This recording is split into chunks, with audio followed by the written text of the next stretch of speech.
உங்களுக்கு தெரிஞ்ச டெக்னாலஜி வச்சுக்கிட்டு உங்க அம்மா அப்பா ஏமாத்துறதுக்கு பேர் அறிவு இல்லை. தயவு செஞ்சு ஏமாந்து பேரு. எங்க அம்மாவுக்கு தெரியாம என்னால இன்ஸ்டாகிராம்ல ஒரு ஸ்டோரி போட முடியும். அம்மாவுக்கு தெரியாது, பாவம் அப்பா என்ன தெரிஞ்சிருக்கும் பெருசா. அப்பாவுக்கு தெரியாம இருக்கலாம். உங்கள் தொழில்நுட்ப அறிவை வைத்துக் கொண்டு பெரியவர்களை ஏமாற்றுவதற்கு பேர் அறிவுன்னு சொல்றது அறிவு இல்ல. தொழில்நுட்பத்தை உருவாக்குவதுதான் அறிவு. சோசியல் மீடியால போஸ்ட் போட்டு 4 லைக் வந்தா நம்ம பெரிய ஆள் நம்ம நம்ப வச்சு ஏமாத்திட்டு இருக்காங்க. அப்படித்தான் நம்ம முந்தைய தலைமுறை ஏமாத்தினானுவ. கன்சம்ஷன் பண்ணினாலும் நீ அறிவாளி நம்ப வச்சான். பொருள் வாங்குவதற்கான காசு இருந்தாலும் நம்ம அறிவாளி நம்ப வச்சானுவோம். பொருள் வாங்குறதுக்கான பணம் வச்சுதான் நம்மள பணக்காரன் நம்ப வச்சான். கிடையாது. உலகம் முழுக்க உங்கள் பொருட்கள் விற்கப்படுகிற நாளில் தான் நீங்கள் பணக்காரர்.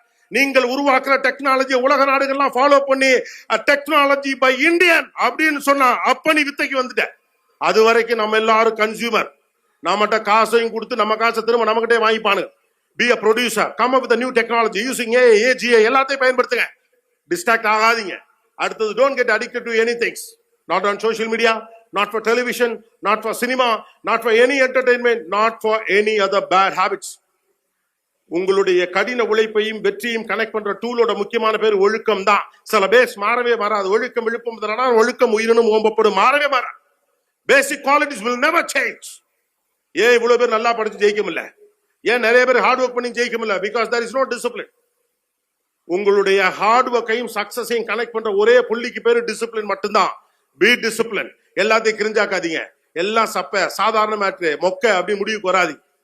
லைஃபோட பியூட்டிஃபுல் திங் தெரியுமா? ட்ரெடிஷனலா இங்க ஒரு இன்பில்ட் நாலேஜ் இருக்கு உங்க சமூகத்துக்கிட்ட.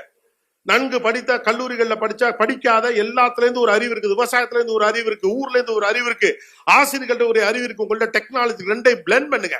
People, those who have the capability to blend the traditional inbuilt knowledge and technology are the superpowers in the world அப்படின்னு சொல்றான்.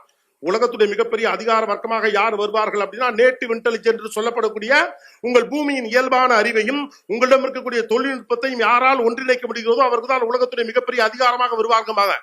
Come to power. சும்மா 10,000 சம்பளம் 15,000 சம்பளம் கதையெல்லாம் விட்டுட்டு இருக்க கூடாது இனிமே. ரைட்டா? அந்த கனவுலாம் நாங்களே கண்டுபிடிச்சாச்சு. கை நிறைய சம்பளம், மாசம் முதல் சம்பளம் வாங்கிட்டு அம்மா அப்பாவுக்கு வேட்டி எடுத்து கொடுக்கறது, இந்த மாதிரி மொக்க பீஸ் கனவுலாம் கண்டுட்டு இருக்க கூடாது. பெருசா யோசிக்கணும். Think big. Use opportunities which is available. உலகத்துல பல நாடுகள்ல இது மாதிரி இளைஞர் கூட்டம் ஒவ்வொரு காலகட்டத்திலையும் இருந்திருக்கு. ஏறக்குறைய 65% மேலான இளைஞர்களை வைத்திருக்கக்கூடிய மாபெரும் தேசம் என்று இந்தியா அறியப்படுகிறது. இப்படி அதிகமான இளைஞர்களை சேர்த்து வைத்திருந்த பல நாடுகளுக்கான அவனுங்கெல்லாம் சரியா வழிநடத்த முடியாம போனதுனால அந்த நாடுகள் தவறான பாதைக்கும் போயிருக்கு. Don't get addicted to anything. And final emotional thing I just wanted to tell you. நீங்க ஆசைப்படக்கூடிய உலக நாடுகள் இருக்குல்ல, இந்த உலக நாடுகள்லாம் குடும்பங்கள் இப்படிலாம் கிடையாது. பெருசா நிறைய இடங்கள் நல்ல குடும்பங்கள் இருக்காங்க, இல்லையா? எல்லாரும் குறை சொல்ல. ஆனா பிள்ளைக்காகவே வாழ்ற ஒரு அம்மா அப்பா கடைசி வரைக்கும் வாழ்ந்துட்டு செத்து போற பூமியில பிறந்தவங்க நீங்க. கடைசி வரைக்கும் நல்ல சாப்பாடே சாப்பிடாம புள்ள நல்லா சாப்பிட்டு